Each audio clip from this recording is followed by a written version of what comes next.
Bien, vamos de OP8 y cuando quiera puede leer la OP y arrancar como quiera. Bueno, la UP de número 8 dice lo siguiente: los vecinos de un barrio de zona norte deciden realizar unos trabajos en un terreno baldío municipal para que sus hijos puedan jugar fútbol. Al obtener el permiso correspondiente, un domingo por la mañana comienza a desmalazar y a nivelar el predio. Las actividades de los padres son Adrián, médico; Marcelo, desempleado; Esteban, albañil; Juan Carlos, oficinista; José, futbolista profesional; y Sergio, empleado de seguridad nocturno. A pesar de la buena predisposición, algunos de los participantes no pueden realizar todas las tareas y deben suspenderlas porque se fatigan. Comentan luego lo ocurrido y lo atribuyen al mal hábito adquirido por el trabajo que usualmente realizan. Bueno, en esta UP tenemos muchos temas principales, incluso podemos involucrar y relacionar con muchas otras UPs, con muchos otros temas muy interesantes relacionados con las modificaciones del aparato cardiovascular frente al ejercicio físico y el grado de entrenamiento individual de cada uno involucrado o relacionado con su profesión o sus acciones que realizan cotidianamente, ¿sí? Pero además de estos aspectos biológicos, tenemos como aspectos sociales que podemos nombrar también el hecho de la participación comunitaria de todos ellos, que además de la participación comunitaria que están realizando al desmalazar el terreno, esto es imprescindible también para la constitución de la propia APS, ¿sí? Es uno de los pilares de la propia APS. E incluso estos factores están relacionados con la formación de la propia sociedad y la comunidad humana. Desde una perspectiva biológica, ¿qué tipo de trabajo están haciendo estos padres? Estos están haciendo un trabajo físico, químico, están Ok, haciendo un trabajo químico, un trabajo físico, un trabajo mental, un trabajo psíquico. O sea, todos los trabajos se realizan de formas sinérgicas, pero ¿sí? para que estos puedan desmacelar el terreno, ¿cuál es el tipo principal de trabajo que tiene que Un, hacer? un trabajo físico. Bueno, ¿cómo se expresa el trabajo físico desde un punto de vista de una actividad? ¿Qué tenemos que utilizar para hacer un trabajo físico? Vamos a utilizar un trabajo químico antes de todo. Pero antes de eso, pensando en macroestructura, ¿qué estructura estamos utilizando para realizar un trabajo físico? Los músculos, el aparato locomotor, Aparato, fundamentalmente. los músculos, el aparato locomotor. Bien.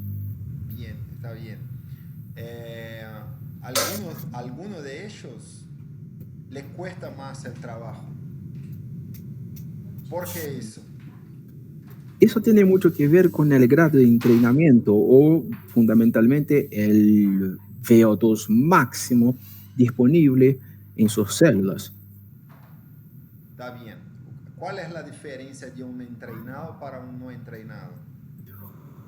Un sujeto que no está entrenado, un sujeto no entrenado, tiene un VO2 menor, tiende a tener un VO2 menor en comparación a un sujeto que está entrenado. Es decir, tiene más tolerancia a la fatiga un sujeto que está entrenado, a diferencia de un sujeto que no está entrenado. Pero solamente eso es la diferencia de un entrenado y no entrenado. Solo eso, No, solo veo dos. no, ¿Qué además más? del VO2 existen muchos cambios fisiológicos, incluso anatomofisiológicos y histológicos también bioquímicos que ocurren en el organismo del sujeto, ¿sí? A nivel muscular podemos nombrar, por ejemplo, el cambio de las fibras musculares, cambio de estructuras intracelulares como el aumento de las mitocondrias intracelulares, el aumento de enzimas pro eh, eh, glucolíticas, ¿sí? Que van a estimular el metabolismo intracelular del músculo. Esto sería uno de los Está bien. aspectos. ¿Qué tipo de fibra? A ver, ¿qué tipo de fibras musculares tenemos? Tenemos las fibras blancas y las fibras rojas. ¿Cuál es la diferencia? La diferencia principal es que la fibra roja van a ser fibras oxidativas lentas, o sea, obtienen su metabolismo a través del oxígeno, ¿sí? Son aeróbicas, ¿sí? Y están involucradas con la resistencia. Nosotros podemos encontrar esas fibras fundamentalmente en los músculos erectores de la columna, por ejemplo, ¿sí? Son fibras que obtienen su metabolismo a partir del metabolismo aeróbico. A diferencia de las fibras blancas, ¿sí? Que además del metabolismo aeróbico, tienen la capacidad de obtener su energía a través del metabolismo anaeróbico, es decir, en bajas cantidades de oxígeno. Bien, y usted dijo al respecto de VO2 máximo. ¿Qué es VO2 máximo? Concepto. El VO2 es la tasa máxima de consumo de oxígeno por la célula durante el metabolismo aeróbico. Consumo máximo. ¿Y cómo se mide el VO2 máximo? ¿Cuál es la unidad de medida? En mililitros. ¿Mililitros de qué? De oxígeno. ¿Por qué? Solo en mililitros de oxígeno. ¿Por qué? Unidad de medida. Unidad de medida, VO2. VO2, volumen de oxígeno en la sangre. ¿Por? ¿Mililitros por? Mililitros por segundo. No, mililitros por minuto. Ah, bueno, o sea, la unidad de medida es mililitros por minuto. ¿Y cuál es la diferencia de VO2 máximo y VO basal? O sea, VO2 basal y VO2 máximo.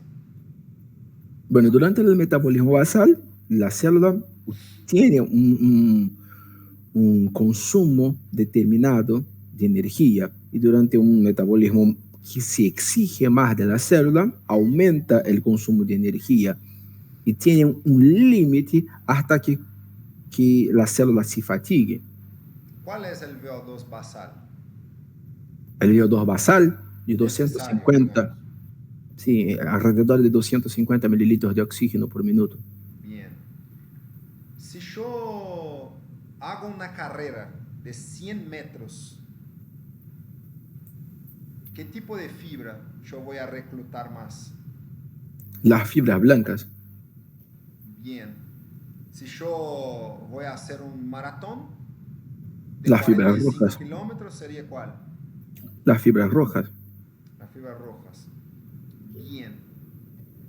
Cuando miramos para la profesión de los padres, de estos padres de la UP, mira que tenemos una variabilidad de profesiones ahí. Sí.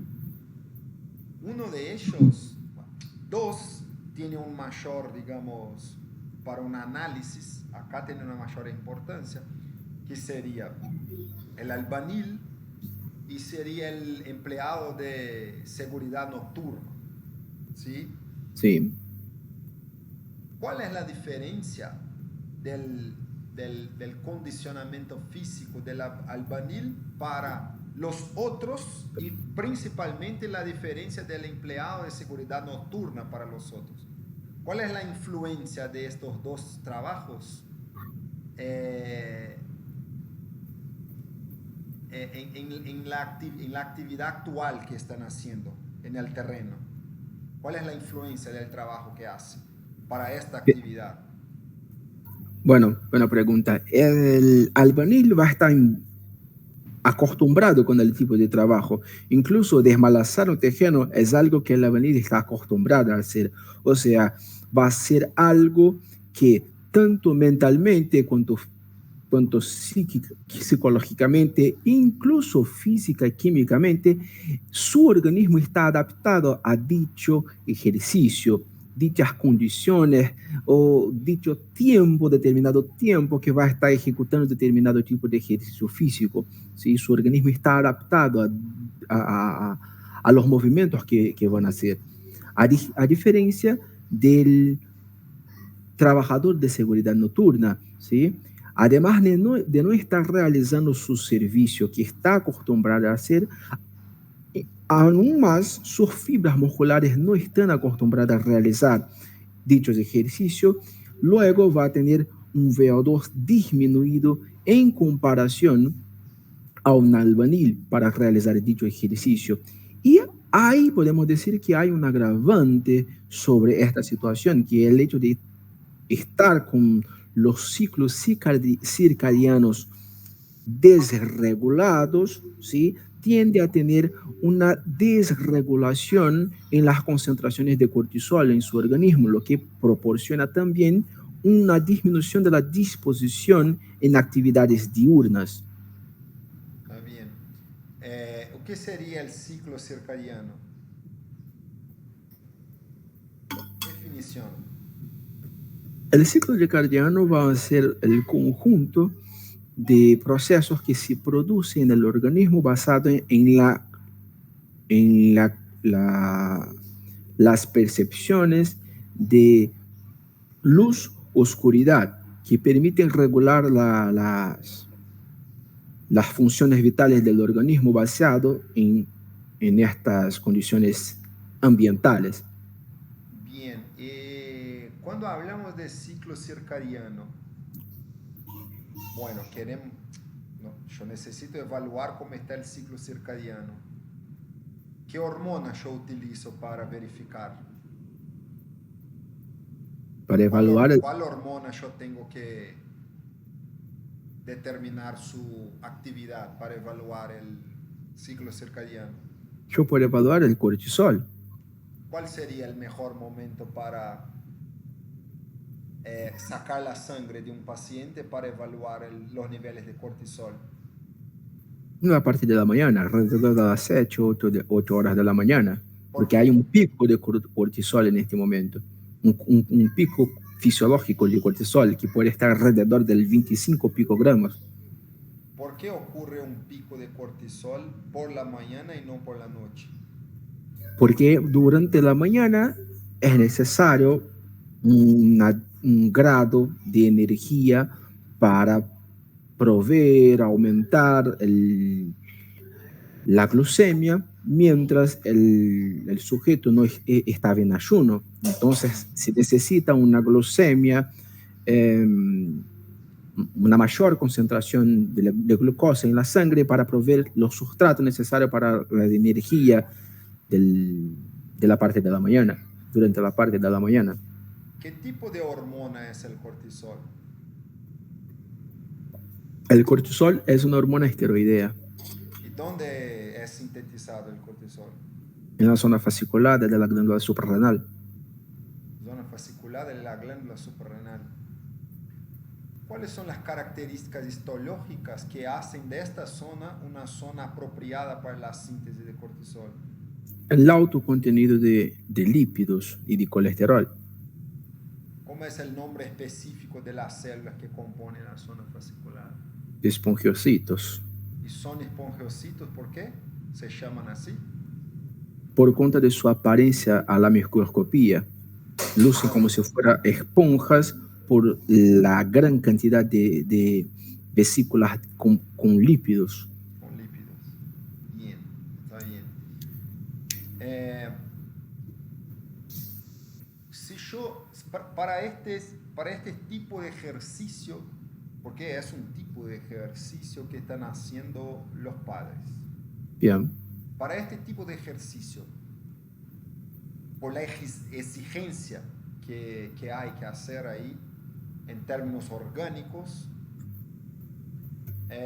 ¿cuál sería el sustrato energético ideal para que los padres lo aporten para realizar el determinada actividad? La glucosa. ¿Por qué la glucosa? Porque la glucosa va a estar presente en la sangre en pleno acceso a las células ¿Y cómo se regulan los niveles de glucosa en el organismo?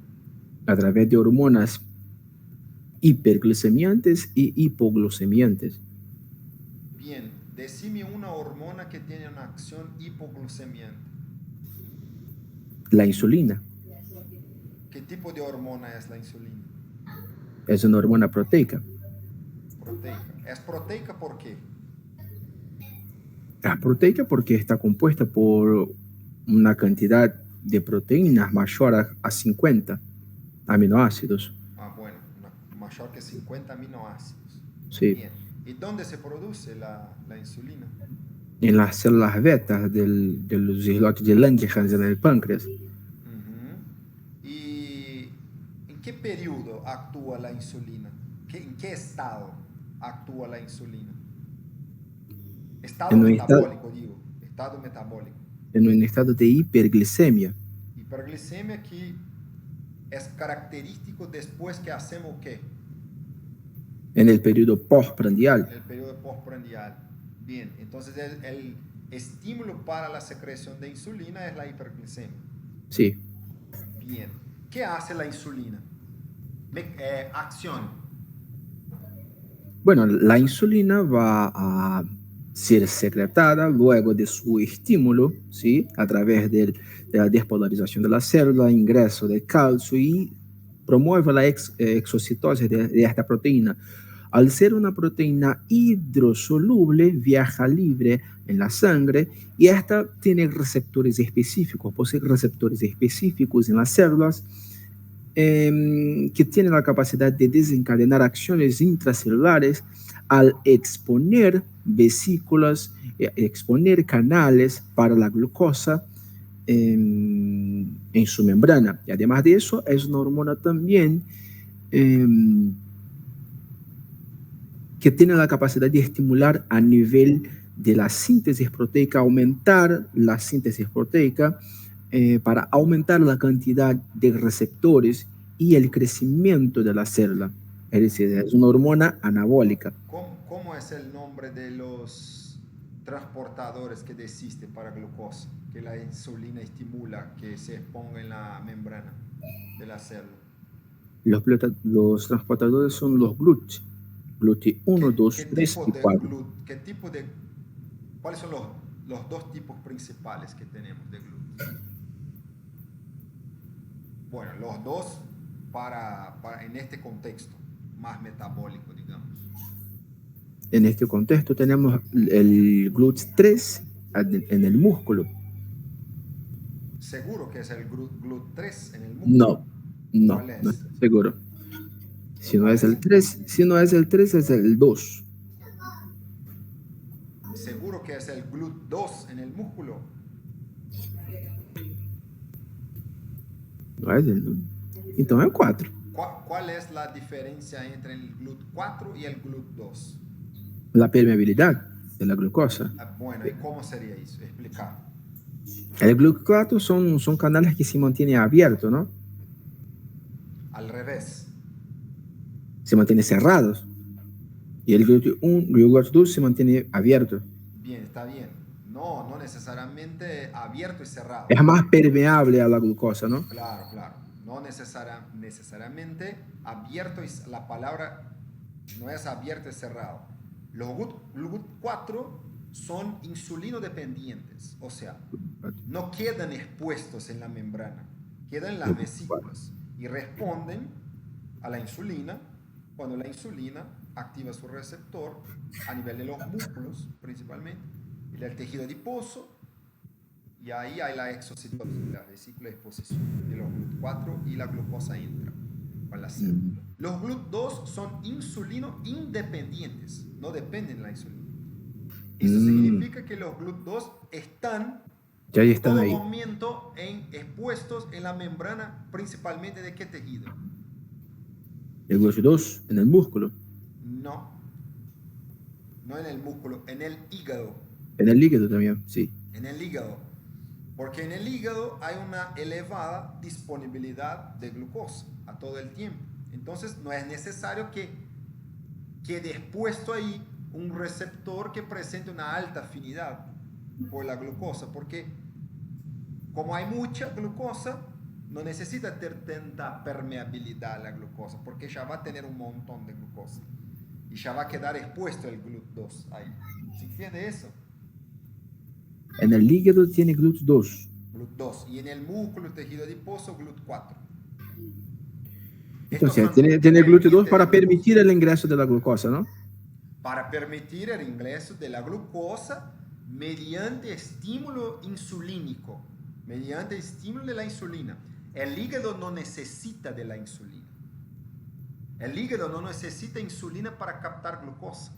Sí, no necesita, porque ya tiene los GLUT2. Porque ya está ahí los GLUT2. Sí. ¿Y cuál presenta, digamos, mayor afinidad, mayor permeabilidad a la glucosa? ¿El 2 o el 4? El 4. Porque el 4, cuando se expone en la membrana, capta mucha glucosa entra. El 2 no necesita tener tanta afinidad. Porque hay glucosa, mucha glucosa en el hígado todo el tiempo. Entonces, sí o sí va a entrar glucosa. Sí. ¿Se entiende eso o no? Sí. Está bien. ¿Cómo se llama? Entonces sería los GLUT4, ¿no? En el músculo. En el músculo GLUT4. Sí. ¿Cómo se llama la vía de metabolismo de la glucosa? La glucólisis. ¿Es una vía de tipo anabólica o catabólica este? Catabólica. ¿Y cuáles son las anabólicas de la glucosa?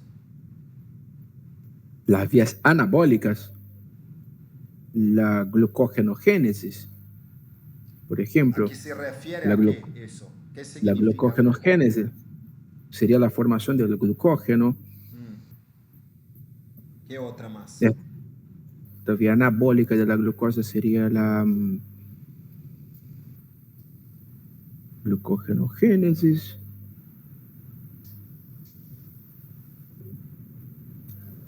La lipogénesis.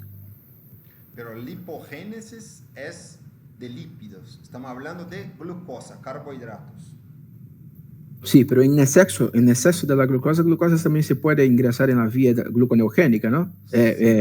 Lipogénica. Estoy de acuerdo, pero yo estoy te preguntando cuáles son las vías catabólicas y anabólicas de la glucosa, no de la lípidos. Glucosa, únicamente de la glucosa. Sí. La glucogenogénesis.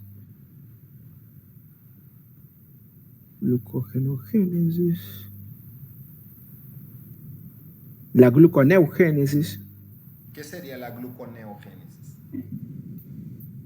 La gluconeogénesis sería la formación de glucosa a partir de sustratos que no son glucosa. Sí. Simplemente. ¿Cuáles son estos sustratos principalmente? El lactato, el aminoácidos y glicerol. El glicerol. Bien. La insulina estimula ¿cuál de estos procesos que deciste? ¿Glucólisis, glucogenólisis o gluconeogénesis? La insulina promueve la insulina es una hormona anabólica, no catabólica, así que produce los dos procesos anteriores. ¿Cuál sería proceso? el proceso de glucogenogénesis. Glucogenogénesis y no, gluconeogénesis, sí. A ver, organizar su respuesta. La insulina, ¿cuál proceso estimula? ¿Cuál vía estimula? La glucogenogénesis. Glucogenogénesis. ¿Qué sería la glucogenogénesis? La formación de glucógeno a partir de glucosa. Formación de glucógeno a partir de glucosa. Bien. ¿Qué otro proceso más estimula la insulina? ¿Qué otro proceso relacionado al metabolismo carbohidrato? No a otros metabolismos que yo quiero saber. Carbohidrato. ¿Estimula alguno de los otros procesos que decimos o no? Relacionado a los carbohidratos, la glucogenogénesis y la gluconeogénesis. A ver, la gluconeogénesis no, yo creo que solamente la glucogenogénesis, solamente esa. ¿Usted cree o tiene absoluta certeza? No. Me acuerdo de memoria, yo entendí el proceso, Entonces, por el proceso, es una hormona anabólica. Entonces, produce, se produce bajo un periodo un postprandial. Si se produce en un periodo postprandial, va a estar bajo un periodo de hiperglicemia. Es una hormona hipoglicémica porque tiene la capacidad de disminuir la glicemia de la sangre. Y esto se produce a través del transporte de la glucosa hacia dentro de la célula. Bien, O sea, qué ocurre cuál es la primera reacción que ocurre cuando la glucosa se mete dentro de la célula? la fosforilación ¿Fosforilación de qué? de la glucosa. ¿Dónde? Se fosforila el carbono 1. Carbono 1 de la glucosa que se No, fosforila. no, el carbono 1 sería el proceso catabólico, sería el carbono 6. Carbono 6. ¿Y cómo se llama el compuesto que se origina después de la fosforilación? Si yo tengo la glucosa con un fosfato en el carbono 6, ¿cómo se llama? Glucosa 6-fosfato. Glucosa 6-fosfato. ¿Cuáles son los caminos de la glucosa 6-fosfato? ¿Cuáles son los caminos que la glucosa 6-fosfato puede seguir? La glucosa 6-fosfato. ¿Cuáles son los caminos que la glucosa 6-fosfato puede seguir? Puede seguir el camino de la gluconeogénesis, el camino de la glucogenólisis, no, de la glucogenogénesis, sí, está bien, la glucogenogénesis. Bien, esto entonces usted ya habló que la insulina Sí. estimula la gluconeogénesis, ¿está bien? La gluconeogénesis, sí. Gluconeogénesis, glucógenogénesis. Gluconeogénesis no, glucógenogénesis. Glucogenogénesis. Síntesis Sí. de glucógeno. Sí, síntesis de Bien, glucógeno.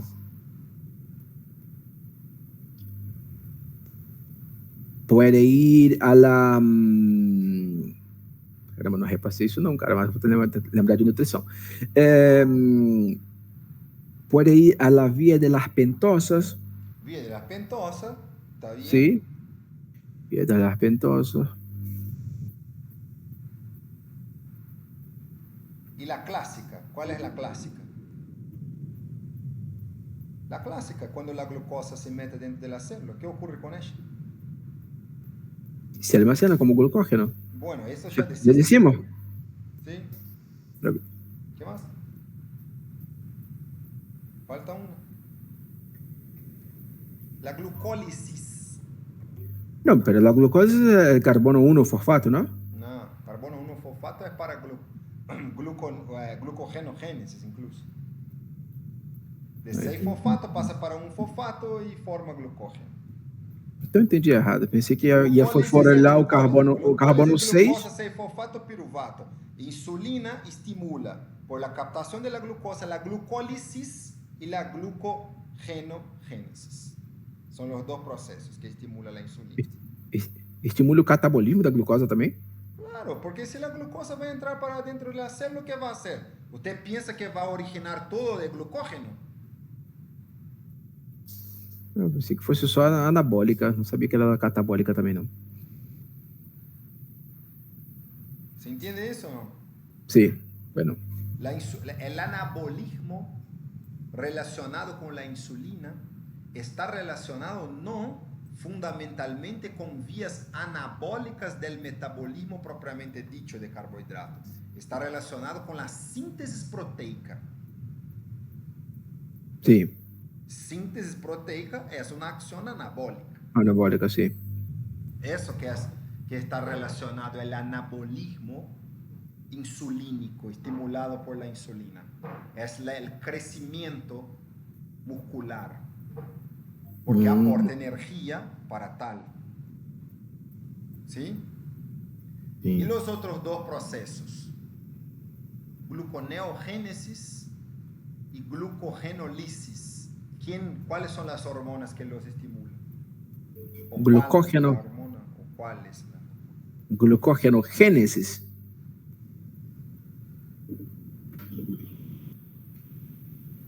Bueno, me preguntaste cuáles serían las hormonas relacionadas con la glucógenogénesis. De entre esas, tenemos el glucagón, que puede actuar en la glucogenogénesis, y también el cortisol, que son hormonas hiperglucemiantes, o sea, van a establecer o van a estimular la formación de glucosa a partir de distintos sustratos, como ocurre en la respiración, en el ciclo de Cori, por ejemplo. Ah, bien. ¿Cuál es la relación entre el ejercicio físico y el estrés? El ejercicio físico es un estrés, es un tipo de estrés. ¿De qué tipo? ¿Estrés de qué tipo? Denominado alostasis. ¿Qué sería eso? Alostasis, yo no sé. Alostasis son cambios fisiológicos adaptativos adecuados a un agente estresor o una amenaza a la homeostasis. Ejemplo de agente estresor. En el caso del ejercicio físico, el ejercicio propiamente dicho, ¿Qué más? porque si yo tengo un metabolismo basal y yo aumento la exigencia, yo estoy exponiendo una amenaza a la homeostasis que está se manteniendo. O situaciones que se presentan como algún tipo de riesgo a la vida del sujeto, o algún tipo de amenaza psicológica, emocional. Vamos por el AUP, de los padres que son protagonistas del AUP. ¿Alguno de ellos puede estar pasando por un estrés? Sí, el desempleado. Considerando la profesión de ellos.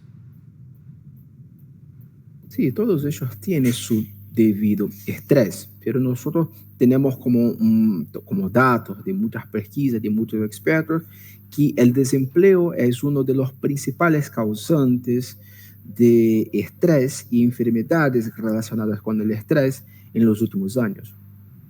Bueno, y ahí hay un padre que está desempleado. Sí. ¿Por qué el desempleo podría ser considerado un tipo de estrés? Porque el desempleo voy a te preguntar de un otro modo. ¿Cuál es la importancia del trabajo para la vida de un sujeto? El trabajo o el empleo proporciona al sujeto una sensación de pertenencia o una sensación de productividad en la sociedad a la cual participa. Entonces, si no está empleado, si no está trabajando, luego se siente que no está siendo útil o no tiene la misma participación comunitaria, y esta sensación hace con que desencadene mecanismos de estrés. Incluso puede llevar a cuadros de estrés crónico, por ejemplo. Volviendo a las vías metabólicas, ¿cómo nuestro organismo hace para regular las vías metabólicas según nuestras necesidades? Por ejemplo, en reposo, nuestro organismo utiliza de determinadas vías metabólicas. En actividad, en el ejercicio físico, hay una mayor demanda energética y hay que cambiar la forma de activar o inhibir determinadas vías metabólicas. ¿Cómo el organismo hace eso? Activa a través de la acción del sistema simpático. Acción del sistema simpático, ¿cómo sería eso? Cuando se activa, como dice la AUP, una exigencia, una sobreexigencia del organismo de los participantes, ¿sí? Se activa el sistema simpático para desencadenar acciones en el organismo para optimizar las distintas funciones, tanto redireccionamiento de la sangre, aumento de la frecuencia respiratoria, aumento de las propiedades cardíacas, para optimizar las funciones. Y esto... ¿Cuáles son los efectos mediados por el sistema nervioso simpático a nivel cardíaco? Me preguntaste cuánto a los efectos del simpático en el sistema cardíaco. Va a modificar las propiedades cardíacas. Específicamente en el corazón, ¿no? Va a modificar las propiedades cardíacas, principalmente las propiedades mecánicas, ¿Qué sería? que Pero yo sería, estoy preguntando del simpático. sí, ¿Cuál es la hormona del sistema nervioso autónomo simpático? la adrenalina ¿Cuál otra? y la noradrenalina. A nivel del corazón, si yo libero noradrenalina y adrenalina ahí, ¿qué pasa con el corazón? En el nódulo sinusal, ¿me preguntas? Hablo del corazón. Si usted De manera está... general, va a aumentar, va a utilizar receptores adrenérgicos beta 1 y estos receptores van a estimular una subunidad S que va a estimular la producción o aumentar la concentración de AMP cíclico intracelular. Y estas van a aumentar sus funciones. Si estamos hablando de una célula atípica o especializada, una célula de conducción, esta va a aumentar sus disparos cardíacos. Si estamos hablando de una célula, de un miocardiocito contráctil.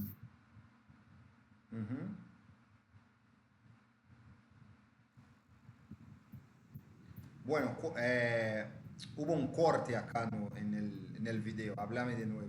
La última De nuevo, parte. La última parte. de manera general, la adrenalina o la noradrenalina va a actuar en los receptores beta-adrenérgicos, ¿sí? O sea, los beta 1 principalmente, y este va a aumentar la concentración de AMP cíclico intracelular. En el nódulo sinusal o los miocardiocitos especializados en la conducción, va a aumentar la velocidad de conducción, va a aumentar los disparos entre los latidos cardíacos, ¿sí? La conductividad va a aumentar por cuenta de este aumento de AMP cíclico intracelular. O que sería una frecuencia cardíaca normal de un adulto? De 60 a 100 latidos por minuto.